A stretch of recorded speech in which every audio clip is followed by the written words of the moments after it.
I've always had an overactive imagination, a mind constantly melting and reforming, glowing internally with images and inclinations of what lies in the pitch black darkness of the unknown.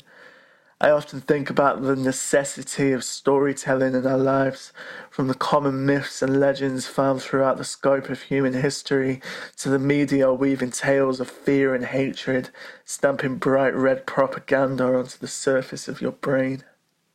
Inescapable and unignorable, stories, if they're done well, can inspire, liberate, shock, and offend. A story can change your life because your life is a story.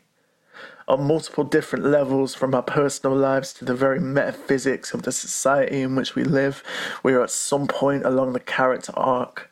Somewhere on the lifelong line between birth and death, the beginning and the end. These parameters to some might be a source of despair.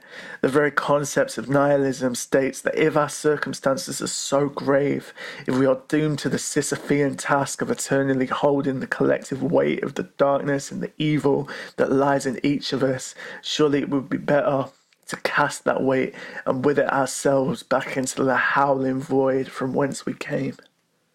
I disagree with this, strongly.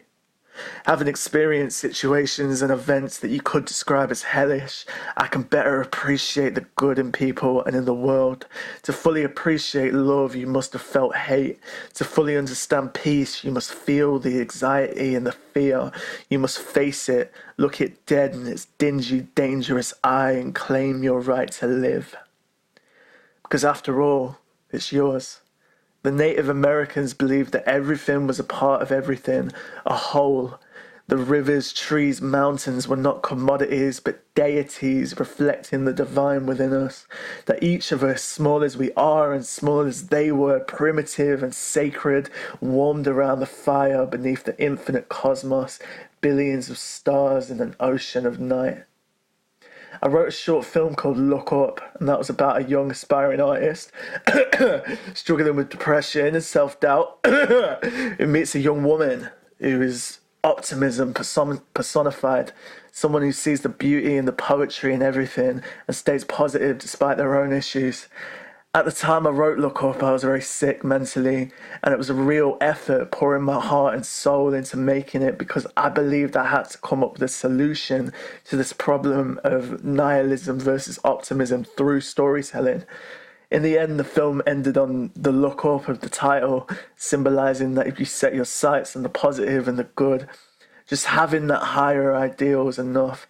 That higher ideal can take many forms and many names, from Krishna to Jesus to Allah, or for many money, mindless consumerism, flashing lights and loud noises, filling the conscious mind in an attempt to fill the silence and the stillness that echoes out from the essence of all things. Or simply we could call it purpose. At the heart of mankind's need to tell stories, I believe, is a need to validate who we are, to communicate, to express, to give ourselves not in a self-destructive way, but a beautiful, collaborative and artistic way back to the universe that created us.